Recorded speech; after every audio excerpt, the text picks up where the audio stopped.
오늘은 사순절 마지막 주일이자 종려주일, 순환 주일입니다. 우리는 사순절을 보내고 있습니다. 그런데 교회력 가운데 이 사순절이라고 이름이 붙여진 이 절기는 그 절기의 의미가 곧바로 드러나지 않습니다. 예를 들면 성탄절이나 부활절은 그 절기의 이름을 들으면 어떤 절기인지를 우리가 쉽게 생각할 수 있는데, 사순절은 그 문자적 의미는 40일 동안의 절기라는 의미입니다. 그래서 그 의미를 살려서 좀 새롭게 부르면 어떨까 개인적으로 생각해 보았습니다.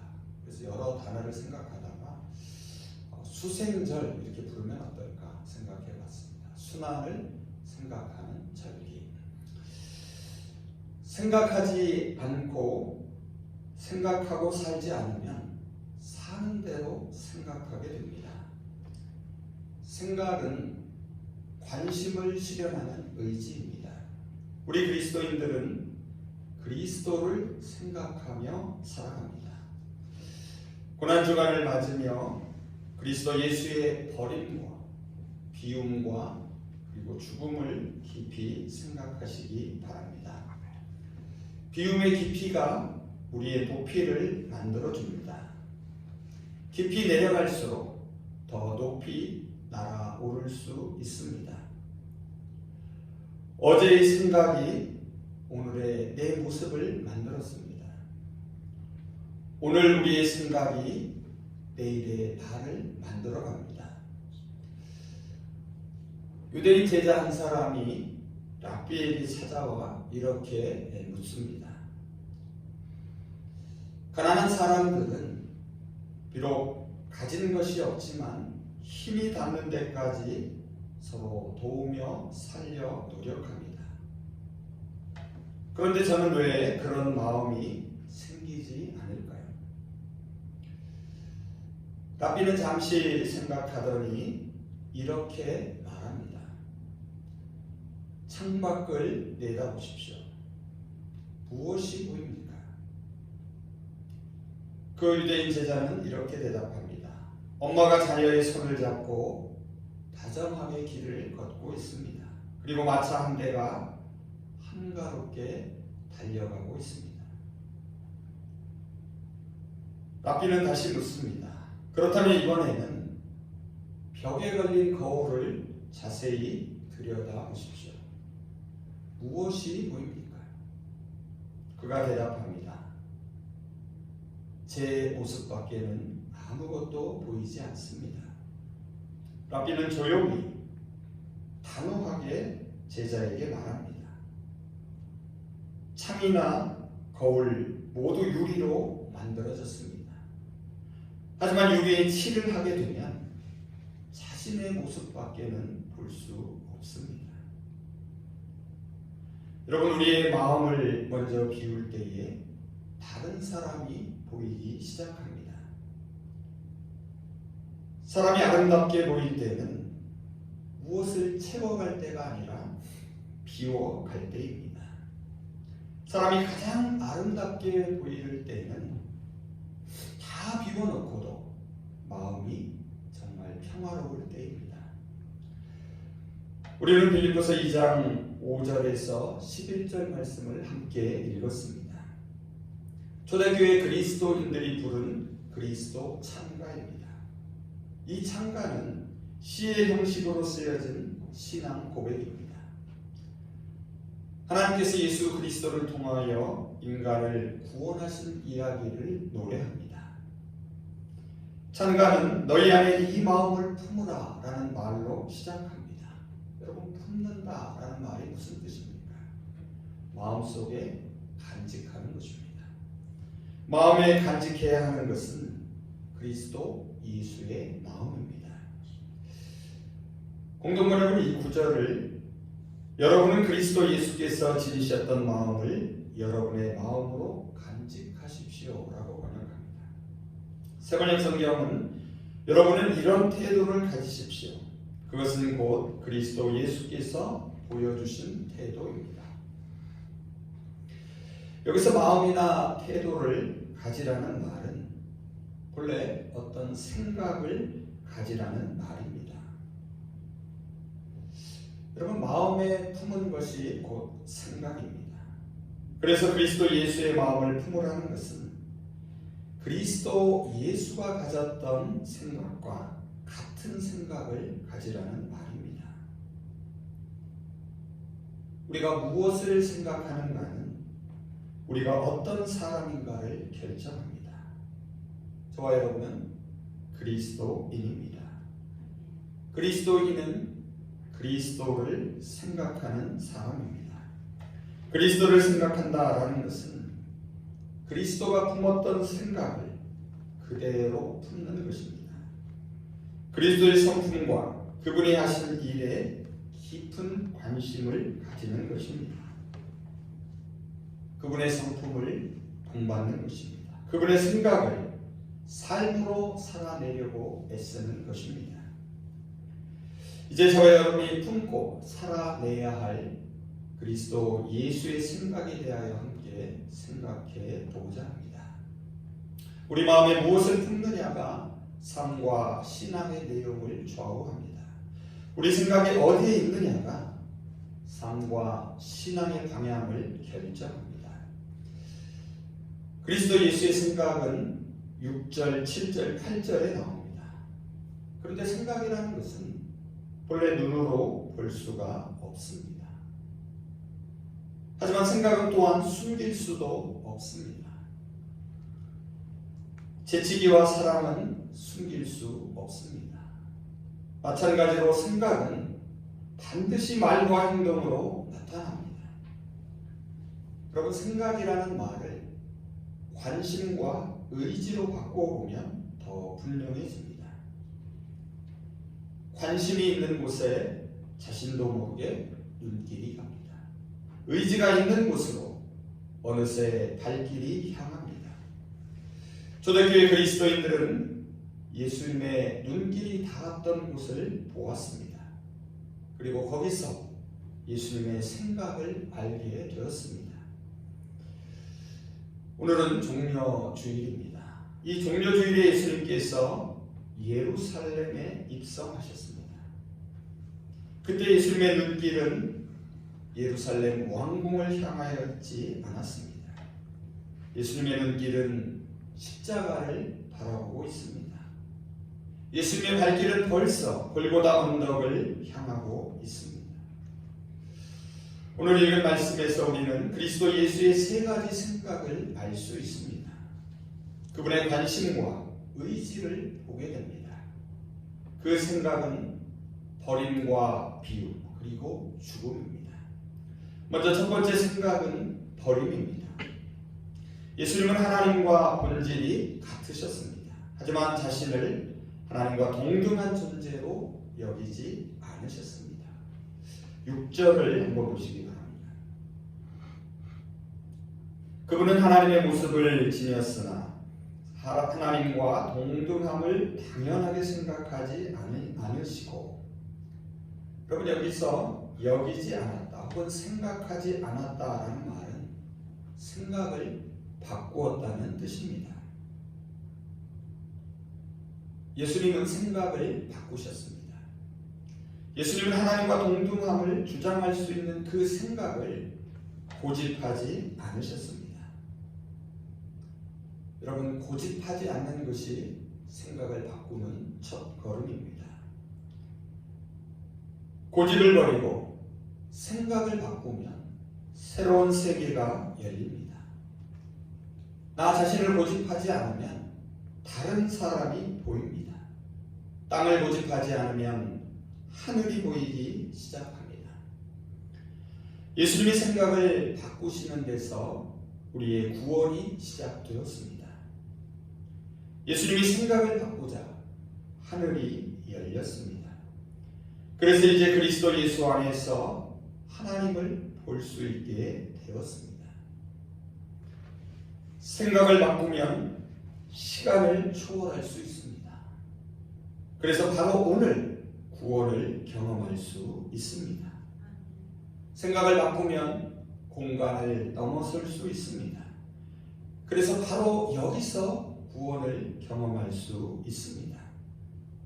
이어지는 7절과 8절은 예수님께서 생각을 바꾸었을 때 일어난 구체적인 사건을 보여줍니다. 다음 두 번째 생각은 비움입니다. 예수님은 스스로를 비우고 종의 형체를 취하여 사람들과 같이 되셨습니다. 7절을 한번 보시기 바랍니다. 오히려 자기를 비워 종의 형체를 가지사 사람들과 같이 되셨고,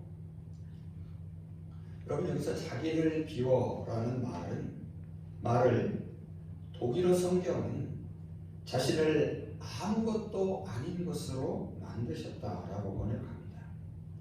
예수님은 두 가지 구체적 행위를 통하여 자신을 비우십니다. 하나는 종의 형체를 가진 것입니다. 또 다른 하나는 사람들과 같이 되어 사람의 모양으로 나타난 것입니다. 사람이 되었다라는 것은 창조주가 피조물이 된 것입니다. 종의 형체를 가졌다라는 것은 주인이 종이 된 것을 말합니다. 섬김을 받는 자리에서 내려왔습니다. 다른 사람을 섬기는 자리로 더 내려갑니다. 예수님은 태초부터 가지신 모든 창조의 능력과 권위와 자격을 버리셨습니다. 그것과는 아무런 상관이 없는 아무것도 아닌 존재로 자신을 비우십니다. 자기를 비운다는 것은 당연한 생각을 포기하고 마땅한 권리를 내려놓는다는 뜻입니다. 내가 누군데가 아니라 내가 뭐라고 생각하는 것입니다. 마지막 세 번째 생각은 죽음입니다. 예수님은 사람의 모양으로 나타나고 자기를 낮추어서 십자가에 죽기까지 복종하셨습니다. 8절을 한번 보시기 바랍니다. 그는 사람의 모양으로 나타나셔서 자기를 낮추시고 죽기까지 순종하셨으니 곧 십자가에 죽기까지 하셨습니다. 여러분, 동등됨을 취하지 않는 것과 자기를 비우는 것은 스스로 한 행동입니다. 반면에 복종했다라는 것은 누군가의 명령을 따라 행한 것입니다. 예수 그리스도는 하나님의 명령에 복종합니다. 죽기까지 하나님 앞에 순종합니다. 예수 그리스도의 죽음은 십자가에서의 죽음이었습니다. 예수님의 생각은 십자가의 죽음이라는 가장 낮은 곳에 도달합니다. 6절, 7절, 8절을 여러분 자세히 보시면 예수 그리스도의 낮아짐은 단계적으로 일어납니다. 먼저 6절에 버림입니다. 그리고 7절에 비움입니다. 마지막으로 8절에 죽음입니다. 버림과 비움 그리고 죽음에 이르는 복종은 우리 그리스도인들의 근본적인 삶의 자세와 방향을 보여줍니다. 예수 그리스도의 낮아지심은 우리의 삶의 가치를 완전히 뒤엎습니다. 우리의 생각을 바꾸게 합니다. 나만을 고집하고 내 욕심을 채우고 내 생명을 위해 살던 삶을 버리고 비웁니다. 내 생각을 죽입니다. 철저하게 그리스도의 생각을 가지고 엎드려 살아가기 시작합니다. 그런데 여기서 그리스도가 낮아지셨다는 것은 본래 높은 자리에 있었음을 말해줍니다. 낮아지신 그리스도 예수를 하나님께서 다시 높여 주십니다. 결국 높아짐은 본래의 자리로 되돌아가는 것입니다. 높아지는 지름길은 역설적으로 낮아짐에 있습니다. 이어지는 9절, 10절, 11절은 높아지신 그리스도의 모습을 보여줍니다. 예수님이 하나님의 본체이심에도 불구하고 동등됨을 취하지 않으시고 종의 형체를 입고 사람이 되어 십자가에 죽기까지 복종하신 그 결과에 대하여 말해줍니다. 생각을 바꾸어 버리고 비우고 죽으신 예수님에게 하나님이 행하신 일을 보여줍니다. 즉 하나님의 생각을 보여줍니다. 하나님의 생각은 그리스도 예수를 높여주는 것이었습니다. 9절을 한번 보시기 바랍니다. 이러므로 하나님이 그를 지극히 높여 모든 이름 위에 뛰어난 이름을 주셨다. 여러분, 이것은 8절에 죽기까지 자신을 낮추었다는 말과 대조를 이룹니다. 그리고 9절에서부터 주어가 바뀝니다. 앞서 6절, 7절, 8절에서는 예수 그리스도가 주체, 주어였습니다. 반면에 9절, 10절, 11절은 하나님이 주체, 하나님이 주어가 됩니다. 이제 예수 그리스도는 하나님이 행하시는 행위의 그 수혜 대상이 됩니다. 하나님이 그리스도를 높여 주십니다. 예수님은 스스로 낮아지셨습니다. 그런데 하나님이 그를 높여 주십니다. 여기서 하나님이 높여 주셨다는 것은 하나님의 은혜를 보여줍니다. 하나님의 주권을 나타냅니다. 앞서 그리스도의 낮아지심은 단계적으로 일어났습니다. 버리고 비우고 마침내 죽으셨습니다. 하지만 그리스도의 높아짐은 단계적으로 일어나지 않습니다. 단 한 번의 극적인 행동으로 이루어집니다. 하나님은 그리스도를 가장 낮고 깊은 곳에서 가장 높은 곳으로 한순간에 끌어올리십니다. 여러분, 깊이를 뒤집으면 높이가 됩니다. 비움의 깊이가 높이입니다. 하나님이 보시기에 우리의 깊이는 높이입니다.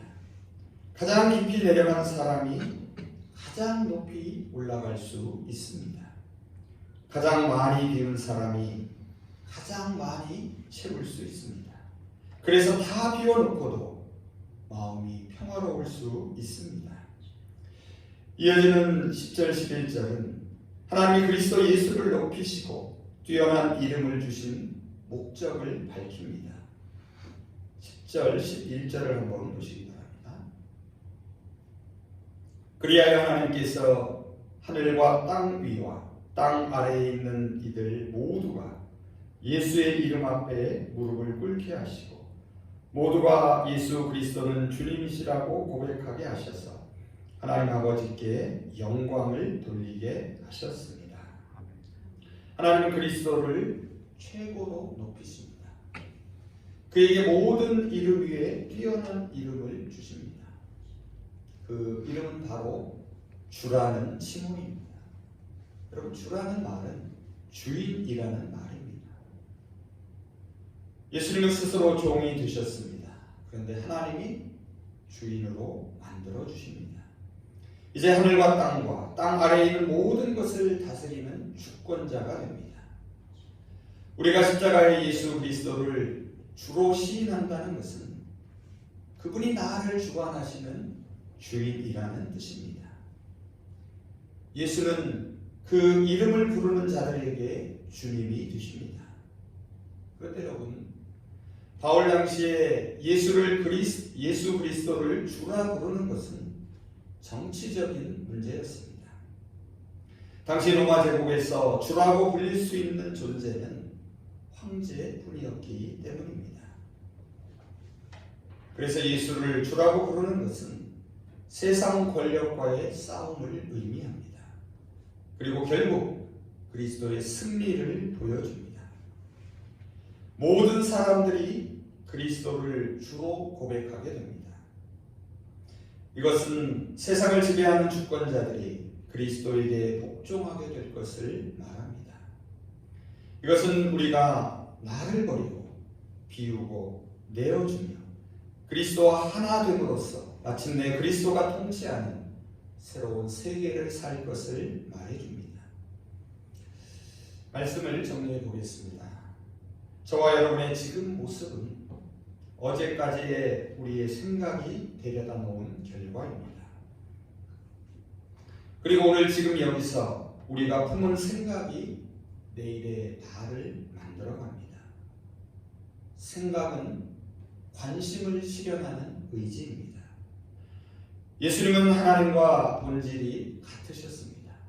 하지만 자신을 하나님과 동등한 존재로 생각하지 않으셨습니다. 당연한 생각을 고집하지 않고 버리셨습니다. 고집을 버리고 생각을 바꾸면 새로운 세계가 열립니다. 생각을 바꾸는 데서 구원이 시작됩니다. 하나님이 사람이 되셨습니다. 왕이 종이 되었습니다. 구원자가 십자가에 달렸습니다. 생명을 내어줌으로 생명을 살리셨습니다. 우리 그리스도인들은 그리스도를 생각하며 살아갑니다. 그리스도 예수의 생각은 낮아짐에 있습니다. 비움의 깊이가 높이를 만듭니다. 여러분, 신앙은 높이를 만드는 것이 아닙니다. 신앙은 깊이를 만드는 것입니다. 비운 만큼 깊어집니다. 높이 오를 수 있는 길은 낮은 곳에 있습니다. 주님은 언제나 낮은 곳에 계십니다. 우리는 낮은 곳에서 주님을 만나야 합니다. 땅에서 우리의 가장 낮은 곳이 하늘의 하나님이 보시기에 가장 높은 곳입니다. 자신을 비우는 것이 그리스도 예수의 생각입니다. 예수님은 십자가에서 심장의 마지막 피 한 방울까지 다 비워 쏟아 주셨습니다. 자기를 낮추고 죽기까지 복종합니다. 여러분, 겸손은 결코 굴욕이나 패배가 아닙니다. 비운다는 것은 결코 잃어버리는 것이 아닙니다. 비운다는 것은 더 소중한 것으로 다시 채우는 것입니다. 바로 그리스도 예수의 생명으로 채워가는 것입니다. 그리스도 예수의 비움과 낮아짐은 다시 채움과 높아짐의 역사를 보여줍니다. 예수님이 겸손히 낮아지셨을 때 하나님은 그분의 이름을 높여 주셨습니다. 예수님이 자신을 비워 종이 되었을 때에 모든 사람들이 그분을 주님으로 시인하게 하셨습니다. 그리고 마침내 하나님 아버지께 영광을 돌리게 하셨습니다. 채움은 비움 속에 있습니다. 비워야만 채울 수 있습니다. 주님은 우리를 품기 위해 자신을 비우셨습니다. 이제 저와 여러분도 주님의 생각을 품기 위해 우리 자신을 비울 수 있기를 원합니다. 우리의 생각을 그리스도 예수의 생각으로 가득 채우시기를 바랍니다. 그래서 우리 가운데 구원의 역사와 하나님의 영광이 나타나기를 간절히 소망합니다. 이제 그리스도 예수의 생각을 함께 읽으면서 설교를 마치겠습니다. 그는 근본 하나님의 본체시나 하나님과 동등됨을 취할 것으로 여기지 아니하시고 오히려 자기를 비워 종의 형체를 가지사 사람들과 같이 되셨고 사람의 모양으로 나타나사 자기를 낮추시고 죽기까지 복종하셨으니 곧 십자가에 죽으심이라. 아멘. 기도하겠습니다. 근본 하나님의 본체시나 하나님과 동등됨을 취하지 않으시고 자기를 비워 종의 형체를 가지고 우리와 같은 사람이 되신 주님, 겸손히 비우시고 낮아지시고 복종하신 그리스도 예수의 생각이 저희를 죽음에서 건지시고 생명을 주셨고 저희의 소망이 되게 하심을 감사드립니다. 이제 저희도 자신을 비워 그리스도 예수의 생각으로 가득 채우게 하시고 겸손하게 하시며 낮아지게 하시고 복종하며 살게 하여 주시옵소서. 비움의 깊이가 높이를 만듦을 깨닫고 그 깊은 곳에서 그 낮은 곳에서 언제나 주님을 만나 높이 날아오르게 하여 주시옵소서. 예수 그리스도의 이름으로 기도합니다.